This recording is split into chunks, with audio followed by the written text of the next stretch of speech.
While in San Diego, I hit 4 different breakfast spots, so let's rank them. The first one was called Broken Yolk. With such a name, I had to order their Eggs Benedict. The one I got was the Golden State Benedict. How fitting. Came with a side of delicious hash browns, perfectly crispy on one side, soft on the other. It was pretty hard to eat with one hand, but that's just me being a weirdo filming food. Eventually I found out the spoon is the way to go. Next came up was the main, the Golden State Benedict. It came with a sriracha drizzle, avocados, bacon, and a grilled tomato. In terms of taste, it was alright.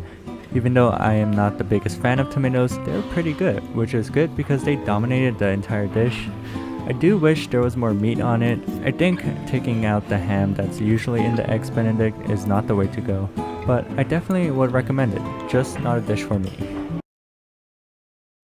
For breakfast spot number 2, I went to this one. I started off with a coffee, which was great. Then came the main. I got 3 eggs, some potatoes, bacon, and a pancake. I was indeed very hungry. In terms of the eggs, they were perfectly cooked, yolks were nice and runny, but the whites were set. Next came up the potatoes. They were nice and perfectly salty. Although I didn't like their version of ketchup, nothing really beats the original Heinz ketchup in my opinion. In terms of the bacon, there was nothing really special, which isn't a bad thing. It's crispy and I guess it was a little better than what you'll find at your standard breakfast spot.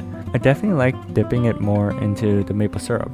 The pancakes were also nicely cooked, not so dense but very fluffy and airy. But yeah, who doesn't like a good American breakfast? Next to San Diego's Petco Park is a nice and small diner-themed breakfast spot.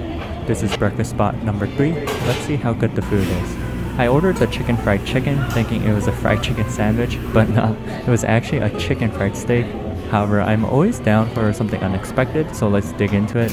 The fried steak was pretty good, very tender and juicy. The breading was also not too thick. I also got 2 eggs and they too were perfectly cooked. Although the plate was a bit crowded, so if you don't like your food co-mingling with one another, then rip. The good thing though is you're given the official green light to dip everything in that yolk. From your steak all the way up to your jammed up white toast. In terms of the hash browns, they're standard, nicely seasoned, and perfectly well cooked. Overall, would recommend this place. For breakfast spot number 4, I went to a place where they're known for their waffles. I got their golden waffle combo, which came with 2 eggs, 2 strips of turkey bacon, and their quote-unquote famous waffles.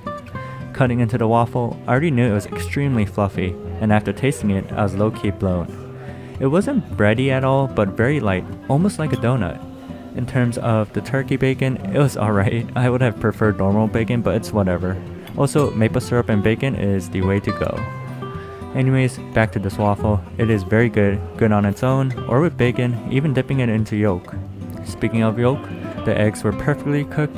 Can't really complain except for this turkey bacon selection. What Chicago doesn't have is a lot of great taco spots. Therefore, when I was in San Diego, I hit 4 different spots in downtown San Diego to see which was the best. This is taco contestant number 1, City Tacos. The first taco that's up is this carne asada. I put some red salsa on it and took a good bite, and it was honestly just okay. The steak was a bit tough and I could even feel the dryness through the salsa.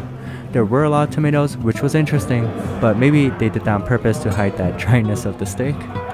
Next up was the carnitas. On top there was a bunch of chicharrones, and I think that just elevated it. I'm not the biggest fan of braised meats because the texture kind of reminds me of eating mush, but the chicharrones brought that extra crunch, which was great. In terms of the chicken taco, well, if you look at it, you know it was pretty bad. It felt like something I made, grilled chicken breast with some taco seasoning on it. I would definitely recommend to skip this one. Overall, City Tacos and San Diego in general, your taco game ain't that good so far. So far, the tacos in San Diego are pretty mid. Hopefully taco contestant number 2 can fix that. First up are the carnitas. These carnitas weren't stewed at all, but seemed to be actually grilled, which is a huge plus for me because I don't like braised meat at all. Next up was the carne asada. The carne asada was also pretty good. The tacos had these long strips of steak that were perfectly charred. On top were a bunch of onions, guac, and tomatoes. The whole thing was pretty much a perfect package. The third taco was the boil. The chicken had that charred smoky smell, which was a huge plus. Like the other tacos, this taco was packed with meat and toppings. Even the red salsa was good. The al pastor taco was probably the least favorite one out of the four, but it was still very good. I think it was missing that crispy pork bit from the burnt ends of the pork, and I couldn't really taste the marinade through the meat. However, Taqueria Los Chuchi is definitely worth it if you're in the San Diego region. Also, I would like to recant my last statement saying San Diego got no taco game.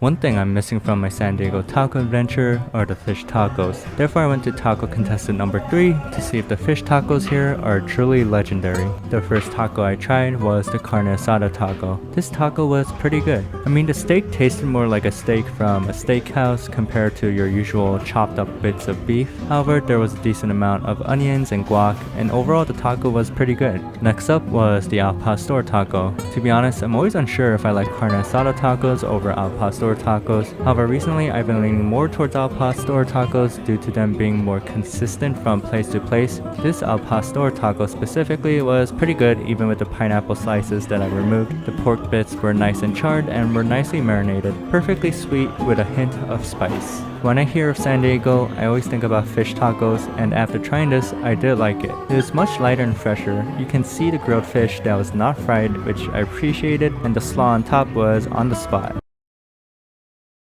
For some reason, the footage of the storefront and the menu got corrupted, so here is a janky introduction. Here's taco contestant number 4 and their tacos. First up was the carne asada taco. As you can see, these tacos are huge. Tons of meat and tons of guac. In terms of taste, the carne asada taco is pretty good.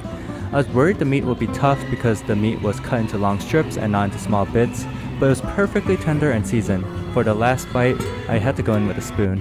I really like stuffed tacos because, I think I'm gonna get my money's worth, but they're a bit hard to eat without making a mess. The final taco I had was the al pastor taco. The al pastor taco was also stuffed to its limits. However, quantity doesn't always mean quality, but in this instance, it does. The taco was pretty good. The pork was nice and tender and well seasoned.